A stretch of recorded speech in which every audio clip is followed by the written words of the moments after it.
Hey guys, so sorry for how horrendous this lighting is, but I thought that a change of scenery would be something appropriate and necessary for me to complete this video. So as you can tell from the title, it is Motivation Monday. What exactly am I trying to motivate you for on this Monday?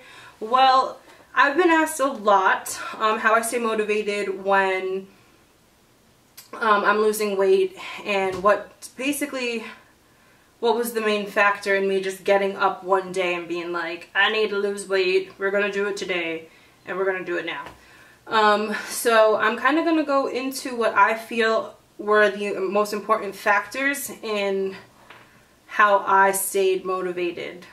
Because to be completely honest with you, every day I'm obviously not motivated. Like, I haven't worked out in like 2 or 3 days. So, I mean, that's just the honest truth, but let us get into the video. The first thing I think you need to do is get rid of any and all excuses.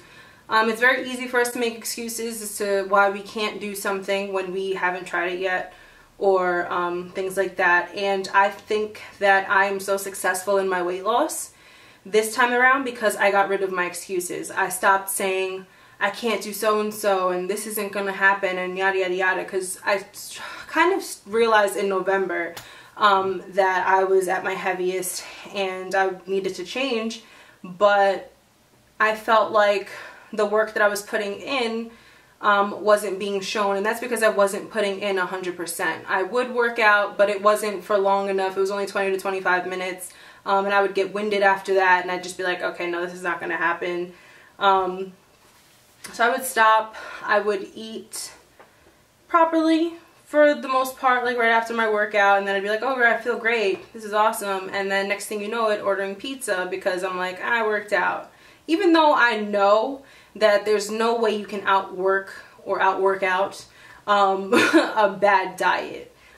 So yeah, that's number one. Get rid of any and all excuses because they're not going to help you lose weight. Number two, set goals for yourself. And write them down. Write everything down. I am a firm believer in writing every little thing down. I've showed you guys my multiple notebooks and everything like that.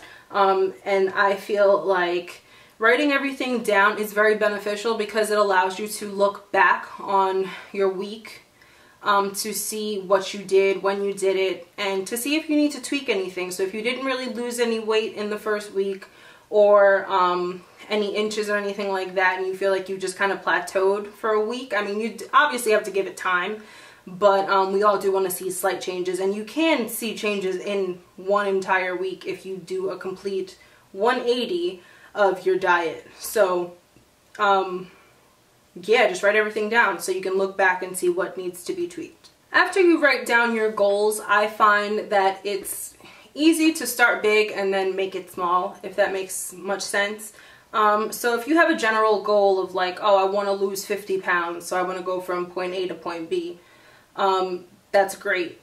If you feel like there's a certain time frame that you want to have that done by, whether it's for an event, like it was for me, EDC this past year, that was my event that marked when I wanted to lose a certain amount of weight by.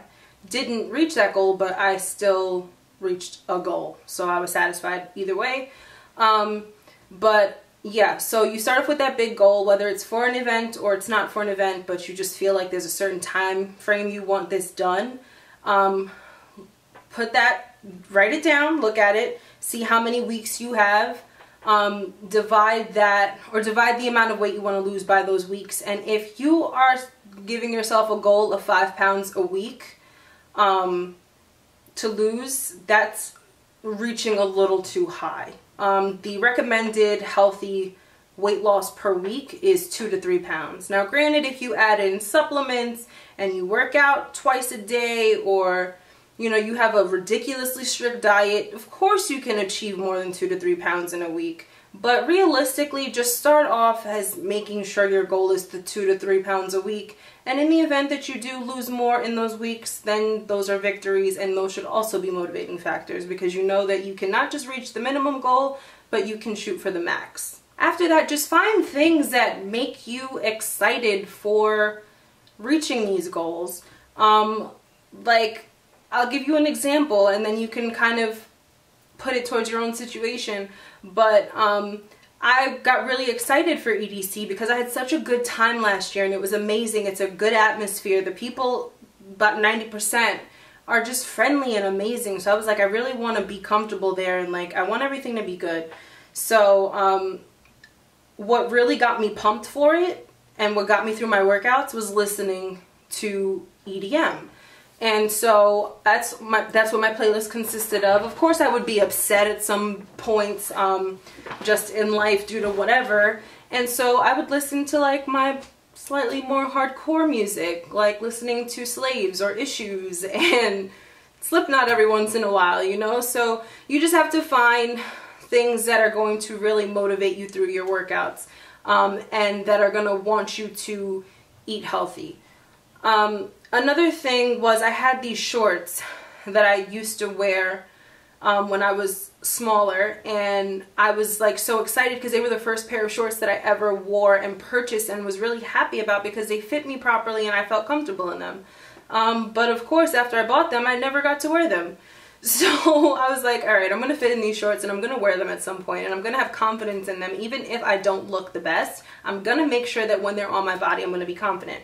So I not posted, but like I put the outfit on a hanger, and the mirror that I look at myself in every single day, I hung it right in front of there, and I was like, you are goals. And so I had a constant reminder in my face of what I was trying to achieve and why I was trying to do it, which is why for the first month of my weight loss, I was able to not have a cheat meal and really have self-control, because I was like, honestly, I just can't be 235 anymore. My first goal was to get back down to 220 because 225 was like, or 220 was my highest weight like ever. So for me to hit 235, I was like, what even happened? So yeah, I took that as a motivating factor right there, and it's just stuff like that that kept me motivated. Music is a big motivator in my life. I'm falling back. But yeah, it's a big motivator in my life because it keeps me sane. As someone who suffers from anxiety and depression, I need to have a routine, and I need things that take my mind off of the stuff that throws me into anxiety and depression. And it's usually Netflix and music. So I try my hardest to focus my energy to those things when I can. And fortunately, when I'm listening to music, I can work out, and then it kind of just gets me really happy. So I start pushing through more, I start doing more exercises, I'm lifting more weights, and the next thing you know it, I've been in my basement for an hour and I burned massive amounts of calories. So you kind of just have to pick and choose what is actually going to work for you, because I can't tell you what's going to make you happy and what's going to keep you motivated. But I think that these couple of tips are a really great place to start, and you can obviously tweak them to your necessary needs. I hope you guys enjoyed this video. I hope it was informative and it helped you out. If you have any further questions or anything like that, just leave them down below. Follow me on all of my social media, which will be in the description bar. Subscribe to my channel if you haven't yet. And once again, thank you guys so much for watching, and I'll talk to you next time. Bye.